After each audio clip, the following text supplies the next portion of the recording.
Olá, muito bem.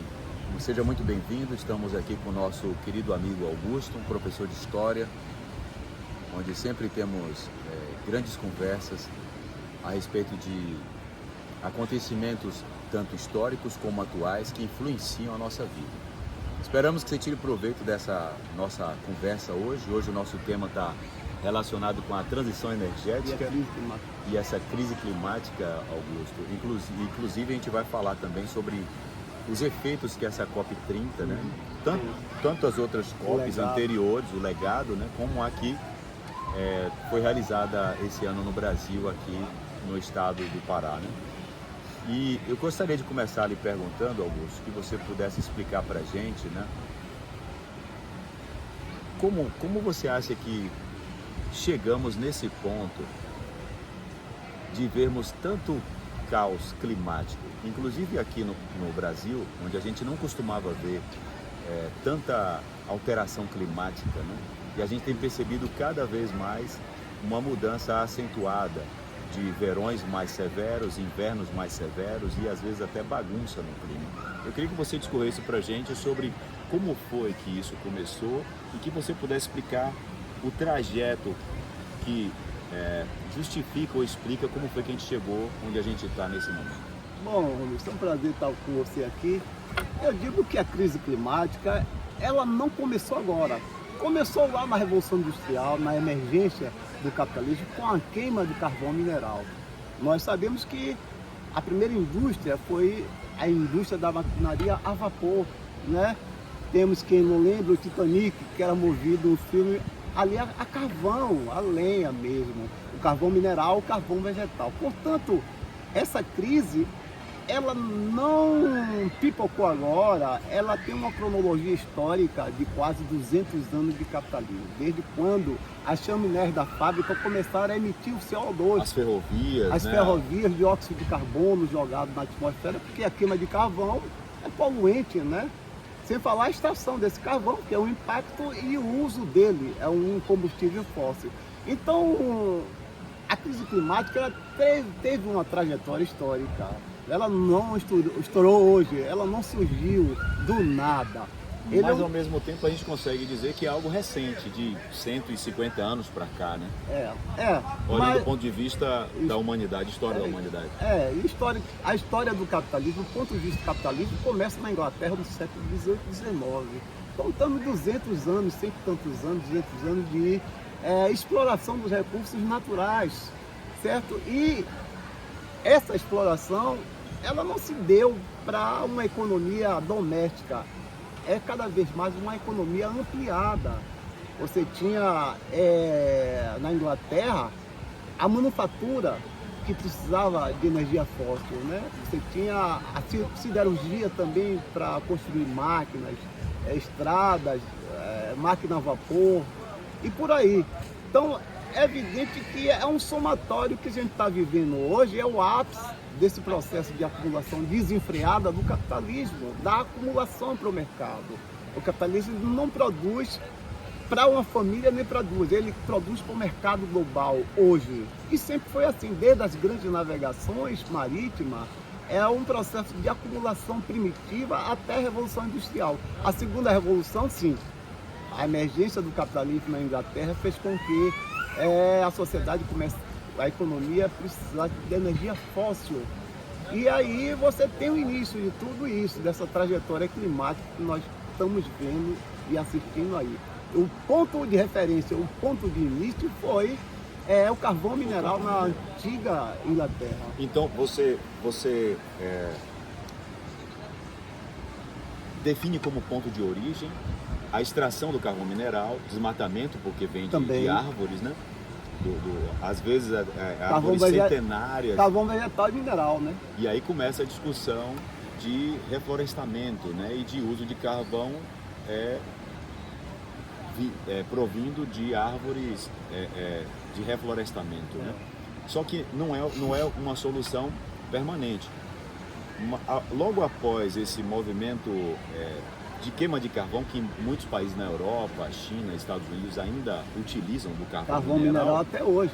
Mas aí você tem agora a descoberta do petróleo, que provoca no século XX uma mudança, uma virada de chave na globalização. Né? Como você percebe essa interferência da descoberta e desenvolvimento de produtos derivados do petróleo nas questões climáticas que culminam nos problemas que a gente tem hoje? Se no início foi o carvão mineral, no século XX foi a explosão da indústria petrolífera, né? Lá um pouco antes da metade do século XX, você tem a indústria petrolífera pujante, certo? Quer dizer, eu digo que o petróleo é um componente a mais explosivo e somatório dessa crise que está aí. Certo? No Brasil se descobriu na década de 50, mas antes nos Estados Unidos e outros países desenvolvidos se descobriram o petróleo na década de 30, 40, aonde as máquinas a vapor foi aos poucos sendo jogada no museu. Mas o petróleo, ele é o ponto nodal e o ponto de ruptura dessa crise climática que nós estamos vivendo, certo? Então a indústria do petróleo é um componente a mais e um componente crucial nessa combustão de CO2 dentro da atmosfera que está aí, certo? Então, o explosivo dessa crise tem aí 70 a 80 anos após a descoberta do petróleo. Então, embora houvesse toda aquela queima de carvão mineral, que isso é um problema ainda que perdura, né? Você tem um movimento muito mais acelerado, tanto no processo de extração, que é agressivo também para o planeta, provoca alterações, por mais que tem que se fazer justificativas, mas a gente tem aí agora o próprio processo de refinaria, né, de refinamento, de produção de vários produtos derivados do petróleo, que vão impactar diretamente no meio ambiente. Tanto a sua queima, como combustível fóssil, como plástico, todo derivado que o petróleo proporciona, né? Mas uma coisa também, Romildo, você falou, o petróleo foi um ponto crucial. Nós temos um outro ponto de ruptura, outro ponto componente, que diz aí a transição energética para as energias limpas. O componente dos minerais raros é outro impacto também.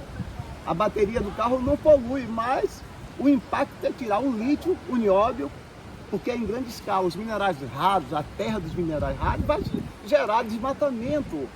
Ou seja, a camada florestal, vegetal, ela vai ser retirada para buscar-se esses minerais raros.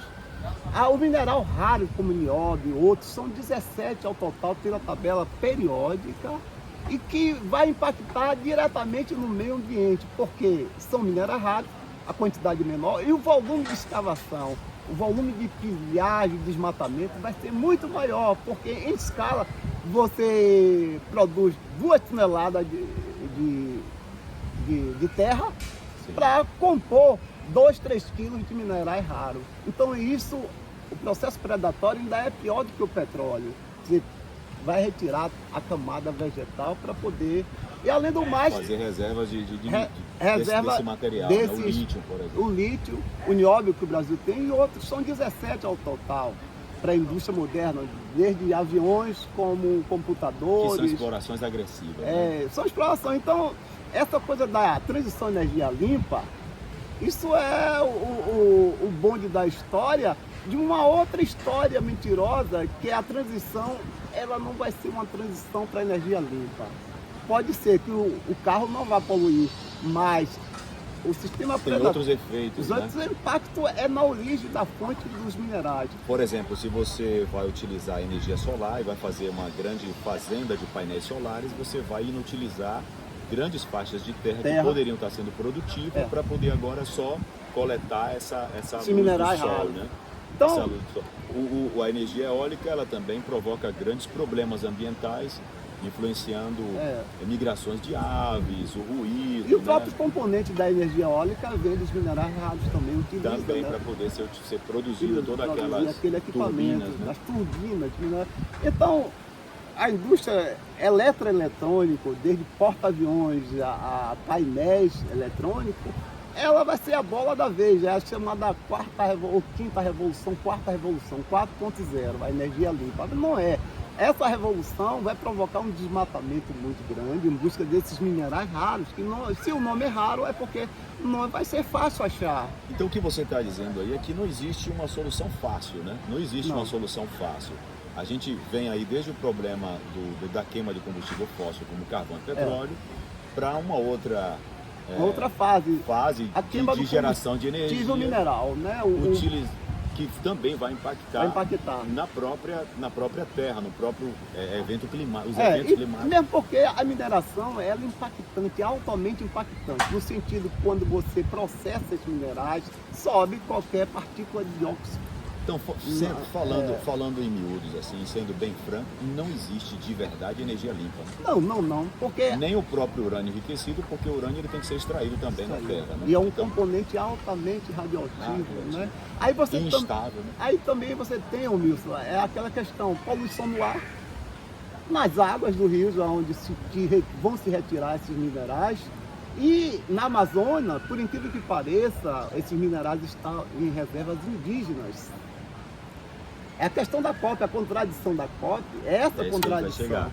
Como é que você vai falar de minerais raros se essa quantidade de minérios, a mineração ela vai partir de reservas indígenas, que tanto se debateu na COP, como área de proteção ambiental e área de proteção indígena, quando esses minerais estão em reservas indígenas, né?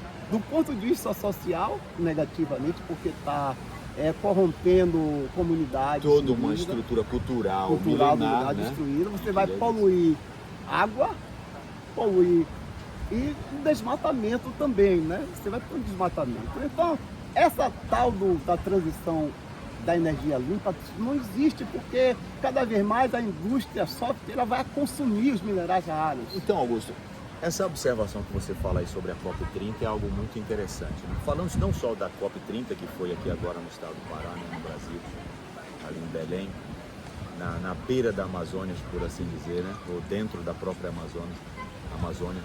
Você diria que todo esse movimento de COP, esse movimento ambiental, é mais um jogo ou uma dança política em busca de recursos do que propriamente soluções práticas para o meio ambiente?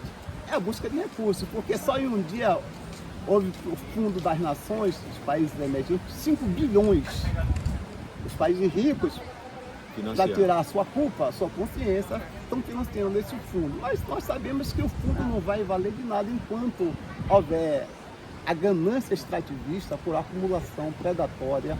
Não vai haver fundo certo. Aí a gente entra em outros assuntos, problemas políticos, questão de transparência para onde vai esse recurso, como é utilizado. Né? Vai também entrar nesse bojo aí, porque os recursos para os países emergentes e para aqueles recursos que o carbono virou até uma mercadoria. E tem um assunto que muitos questionadores também trazem atenção sobre esse recurso todo que países ricos trazem para países em desenvolvimento como o Brasil, que tem uma faixa extensa de território natural como a Amazônia.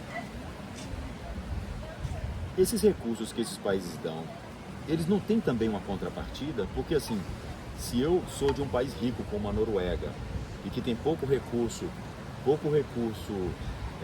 natural para ser explorado, e estou financiando um país emergente que tem uma faixa grande natural como o Brasil, eu não vou querer também um pedaço, um acesso desses recursos naturais?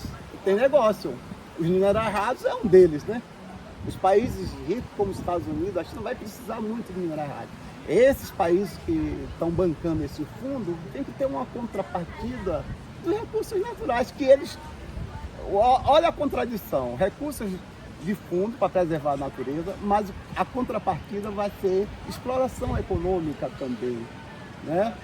Então, a COP30 é a 30ª conferência. O Acordo de Kyoto não foi cumprido. Os países que mais poluem, como a China, os Estados Unidos e outros, e a Rússia, não participaram, esvaziaram, porque não há interesse nenhum na transição energética. Os Estados Unidos é declaradamente irracional e negacionista. Eles estão querendo acabar com empresas de energia eólica nos Estados Unidos. O Trump mesmo já falou que está enfeiando muito o oceano, botar tanta torre de energia eólica no mar que enfeia o Caribe dele lá. Mas os países negacionistas não vão abrir mão do petróleo pelos próximos 100 anos.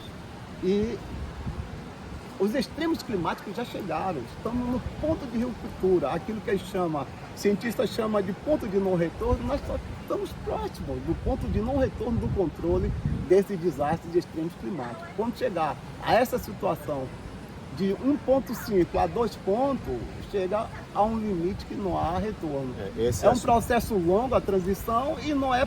Era para ontem, não é para hoje não. Imagine para amanhã, daqui a 100 anos, quando o petróleo acabar.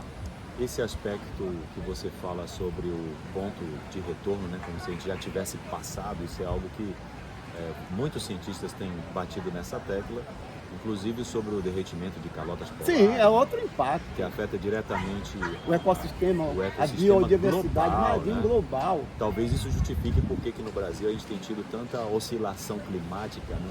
Tempestades cada vez mais violentas e períodos de seca cada vez mais agressivos. Eu costumo dar um exemplo prático que o Polo Ártico é a geladeira do planeta. Do planeta, a maior faixa o que a natureza levou bilhões de anos para fazer, é possível, quase em 200 anos, já está se destruindo. E estão conseguindo, alguns cientistas já estão fazendo experimentos com espécies que foram extintas no período glacial, porque já está tendo acesso, né?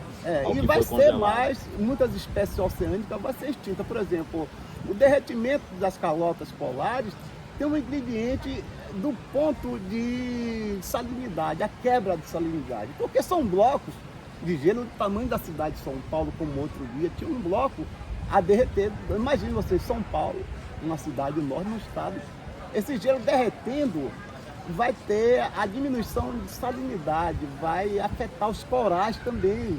Nós estamos aqui, como você vê, é um lugar, Praia do Forte, tem muitos corais, mas só que a quintura, quando o mar desce e bate nos corais, os corais morrem, a temperatura é muito grande e a biodiversidade, os plânctons marinhos que servem de cadeia alimentar, acabou.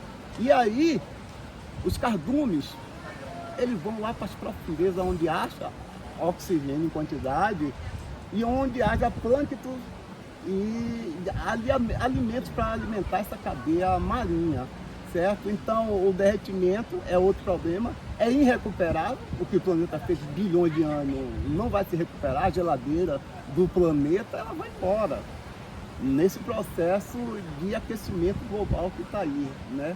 Fora as outras tempestades que são os extremos climáticos, como houve no Rio Grande do Sul no ano passado. Aquilo nunca houve. Recentemente em Santa Catarina, 80% da cidade de um tornado ou um vendaval passou, destruiu a cidade toda. Já estamos em pleno processo de extremos climáticos, é um ponto de quase não reversível. Enquanto o planeta cobra uma velocidade de 1000, a velocidade dessa transição é muito lenta e não vai conseguir acompanhar o processo de consumo, né? Dos extremos.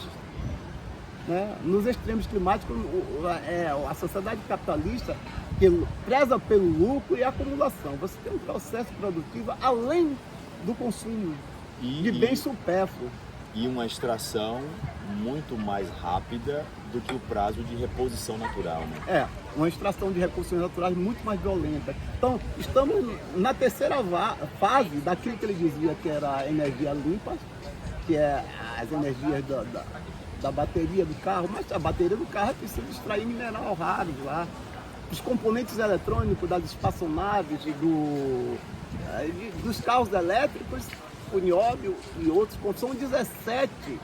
Imagine você encontrar a quantidade necessária, que tipo de predação não vai haver, desmatamento, poluição no rio e no ar, em busca desses minerais raros, porque o volume é pequeno para o volume de terra tirado. Há um volume de terra tirado, 2 quilos de um mineral, você já acabou com a área. E a Amazônia, entrando pela COP30, hoje tem um desmatamento que é do tamanho da França. Já a barreira do agronegócio, a expansão da soja, já está lá dentro, né? O extrativismo, além da mineração clandestina, né? No futuro, a mineração dos minerais raros, né? É isso que esses países estão vendo a criar esse fundo. A contrapartida são os minerais raros. O interesse dos Estados Unidos na China são os minerais raros que sabe ali no Amazonas. Para retirar, haja caçamba de areia. de terra para retirar 2 ou 3 quilos daqueles minerais para componentes eletroeletrônicos. Então, a transição, repetindo, para energia limpa, não é, né, transição de energia limpa.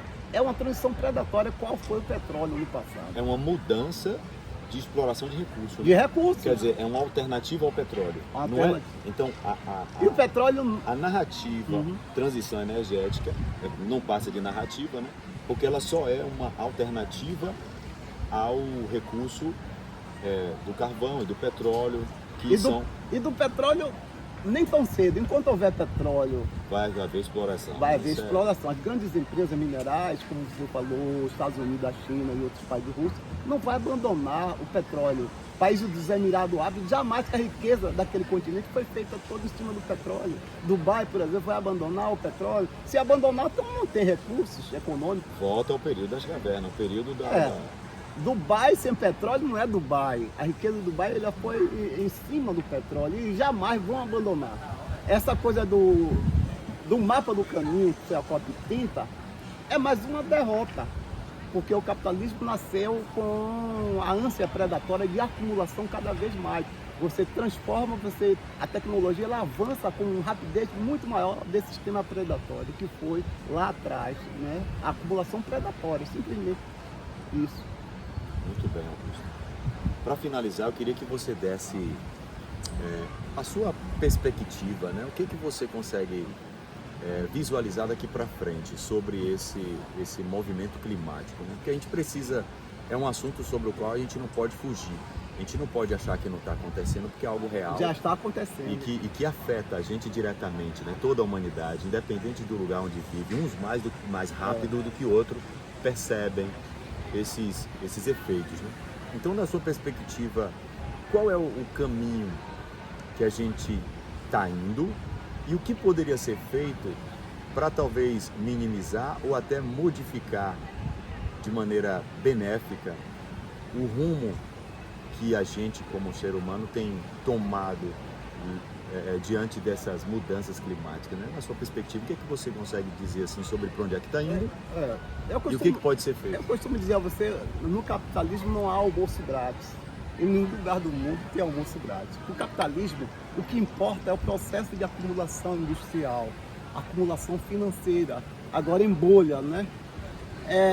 Então eu não vejo perspectiva a médio e longo prazo nesse processo de transição energética, porque você quer se livrar, mas não se livra. Vai haver agora 2 fontes energéticas. Uma dita limpa, que é a extração predatória dos minerais raros, e que o petróleo vai continuar, que é o principal emissor do CO2, dióxido de carbono, que provoca o efeito estufa e essas tempestades. Eu não vejo saída por dentro do capitalismo. Sinceramente, eu sou objetivo, eu não vejo, porque o capitalismo ele vive do lucro. Se ele desacelerar a produção, desacelera o lucro. As empresas, os negócios vivem do lucro. Então, se desacelera para uma, eu não digo gradativa, substituição da energia petrolífera, requer recurso, requer abrir mão de lucro. E uma transição energética a médio e curto prazo é uma transição custosa. O prejuízo é grande para o capitalismo.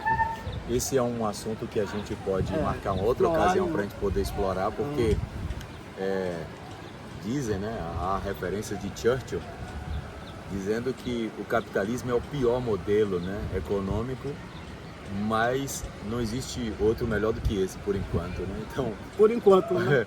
Que esse se desmanche. Qual seria, né, a alternativa? Porque vários outros modelos já tentaram ser estabelecidos e não conseguem, né? E mesmo, por enquanto, o único que tem E mesmo que não existe um modelo de produção eterno, assim como foi a antiguidade clássica, os impérios caíram, Roma, Egito, na Idade Média o sistema uma hora o recurso tem limite, né? Tem limite esse recurso. E quanto o capitalismo trata os recursos naturais como infinito, ele não é infinito, é finito. O espaço econômico de reprodução é finito. E Então, naturalmente, vai ter que surgir um outro modelo de economia, sociedade, né? Mais equilibrado, mais racional, que não é esse predatório de simplesmente acumulação por lucro só. E é muito bom a gente poder já começar a falar sobre isso, né? Ou falar sobre isso assim abertamente, porque a gente já está enxergando que precisa tomar alguma ação, né? Precisa pelo menos pensar em alternativas que substitua esse modelo por algo melhor, né? Assim como mais racional, mais equilibrado. E mais funcional. Né? E que distribui a riqueza, que essa riqueza está toda concentrada. Ainda tem esse problema. Enquanto tem 5 das Big Techs que tem trilhões, como Elon Musk, diz que tem dinheiro para 300 anos.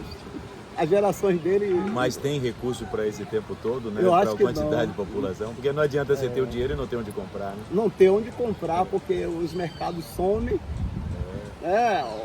O poder aquisitivo. Aqui no Brasil a gente teve períodos de greve de caminhoneiro, a gente já viu que foi um caos, né?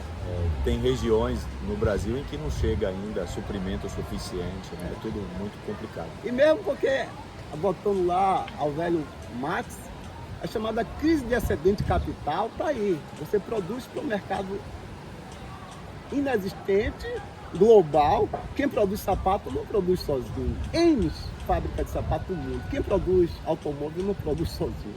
Então o capitalismo ele tem um modelo anárquico de produção, acelerada para um mercado cada vez mais inexistente. É uma totalidade sistêmica.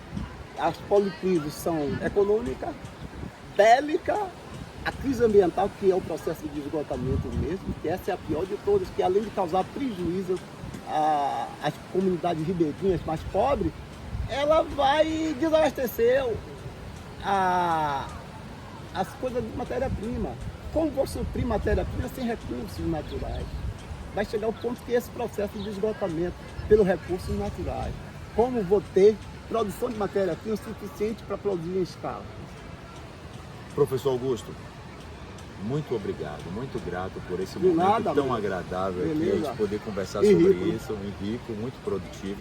Espero que você que está acompanhando a gente aí tenha tirado proveito e possa também refletir, né? Quem sabe a solução do problema não sai da sua cabeça, né? Da sua maneira de pensar, e você encontra alternativas que podem beneficiar a nossa geração, né? E a humanidade daqui para frente. Quem sabe, a nossa contribuição. De momentos inesperados, de lugares inesperados, saem grandes soluções, né? A gente acredita nisso. O objetivo desse canal é esse, é fazer... apontar aquilo onde os meios de comunicação tradicionais não conseguem, e fazer as pessoas refletirem, né? Refletirem sobre como podem ser melhores, como podemos deixar um legado melhor para quem vem depois e para a gente mesmo, né? Enquanto estivermos vivendo por aqui, a gente fazer algo melhor. Gratidão sempre. Estamos aqui num lugar muito bonito, que é a Praia do Forte, né? O projeto das tartarugas marinhas. E justamente o tema foi abordado, não é à toa, não foi... No ambiente propício, ambiente propício, que está aí os recursos naturais do ambiente marinho, impactado por essa crise global. Mais uma vez, muito obrigado, e para você também, gratidão sempre.